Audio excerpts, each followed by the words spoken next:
ज्यांना बीटरूट खायला आवडत नाही त्यांनी ही रेसिपी नक्की ट्राय करावी। एकदम साधी, सोपी आणि चवदारही होते। शिवाय 10 मिनिटात ही रेसिपी तयार होते।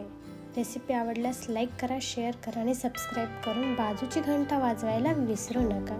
चला तर मग पटकन रेसिपीला सुरुवात। मी इथे कढईत 1 चमचा तेल टाकून घेते आणि त्यात 2 चमचे काजूचे तुकडे टाकून फ्राय करून घेते।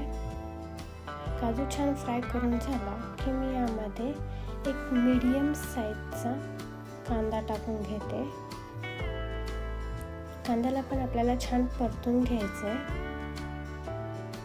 कांदा आपला छान परतून झाला की यामध्ये मी 3 हिरवी मिरचीचे तुकडे टाकून घेत आहे आणि याला पण आपल्याला छान भाजून घ्यायचे, परतून घ्यायचे।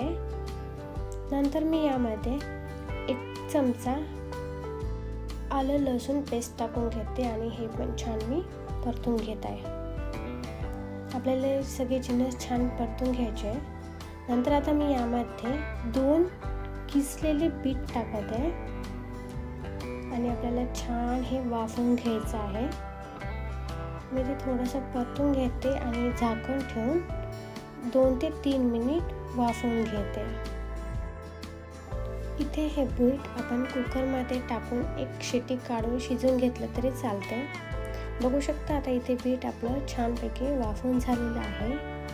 आता यात मी चवीपुरतं मीठ टाकून घेते आणि 1 चमचा जिरेपूड टाकते, 1 चमचा गरम मसाला टाकून घेते आणि 1 चमचा चाट मसाला टाकून घेते। आता आपल्याला हे छान मिक्स करून घ्यायचं आहे।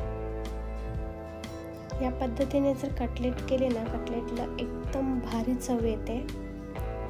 आता यात मी 3 मध्यम साईजचे पोटॅटो काप करून घेतलेले आहेत। ते मी एकदा परतून घेते आणि मॅशरने छान मॅश करून घेते।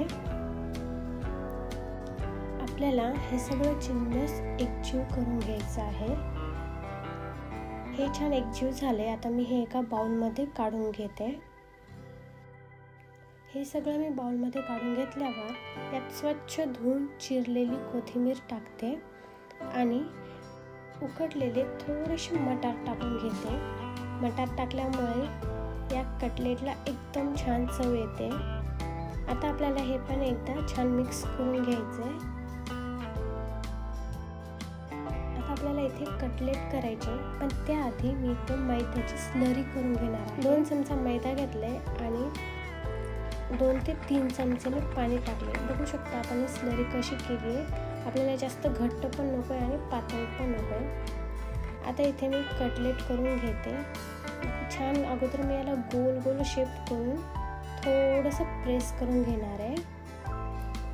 एकदम थोडंसं प्रेस करून घ्यायचं आहे आणि छान शेप देऊन हे स्लरीमध्ये बुडवून घ्यायचं आहे आणि आपले कटलेट छान कुरकुरीत व्हावे यासाठी मी ते पोह्याचे क्रम्स घेतलेले आहेत। पोहे एकदम बारीक मिक्सरमधून काढून घेतलेले आहे। आता मी हे कटलेट त्यामध्ये छान घोळून घेते। पोह्याच्या ऐवजी तुम्ही रवा किंवा ब्रेड क्रम्स पण वापरू शकता, पण पोह्याने एकदम छान कुरकुरीतपणा येतो कटलेटला। आता आपल्याला हे कटलेट अशा पद्धतीने सगळे तयार करून घ्यायचे आहेत। बघू शकता मी ते कटलेट पूर्ण तयार करून घेतलेलं आहे। आता मी हे 10 ते 15 मिनिटासाठी रेफ्रिजरेट करणार आहे, जेणेकरून कटलेट आपले छान सेट होतील। इथे मी कढईत तेल घेतलेलं आहे। आता यात आपले सेट झालेले कटलेट फ्राय करून घ्यायचे आहेत। कटलेट आपण छान खमंग फ्राय करून घेऊया। दोन्ही बाजूने आपल्याला कटलेटला फ्राय करून घ्यायचं आहे। बघू शकता कटलेट किती सुंदर दिसते। आपल्याला बीटरूट खायला आवडत नाही, आपण अशा प्रकारे बीटरूट आपल्या शरीरात घालू शकतो आणि हे कटलेट लहान मुलांना देखील खूप आवडतात। आता आपले हे कटलेट दोन्ही बाजूने छान परतून झालेत। मी हे सर्व करून घेते आणि बघू शकता आपले कटलेट किती मस्त दिसते, तितकेच खायला पण खूप चविष्ट लागते। एकदा ही रेसिपी नक्की ट्राय करून बघा। आवडल्यास लाईक करा, शेअर करा आणि सबस्क्राईब करायला विसरू नका। त्यासोबतच बाजूची घंटा वाजवा, कारण मी टाकलेले प्रत्येक रेसिपीचं नोटिफिकेशन आधी तुमच्या फोनवर येईल. धन्यवाद रेसिपी शेवटपर्यंत पाहिल्यामुळे. अशाच एका नवीन रेसिपीसोबत पुन्हा भेटूया. Bye bye.